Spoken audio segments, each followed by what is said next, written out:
Kalau dia mampu tak ada masalah. Tapi kita kena fikir juga ada kos-kos hidden charge yang termasuk dalam tu. Untuk kereta baru ni? Untuk kereta baru lah. Okay.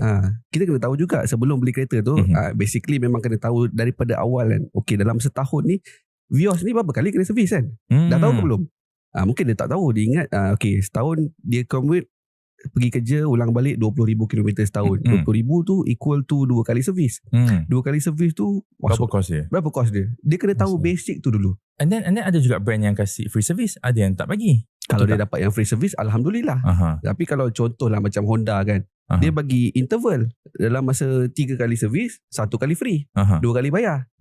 Kalau yang betul-betul bagi 5 tahun free service tu, itu alhamdulillah lah. Rezeki tu. Betul. Tapi tak dapat kereta Myvi ke kereta yang bawah 50,000 free service. Tak ada free service lah. Ada petrol voucher. Petrol voucher? Alah. Atau payung RM5. Kita ada banyak payung. Tapi kalau beli kereta terpakai pula, macam kalau kereta Vios terpakai, apa yang diorang kena fikir tentang kereta tu? Sebab of course kereta Vios tu lagi murah yang terpakai berbanding dengan kereta Vios yang baru.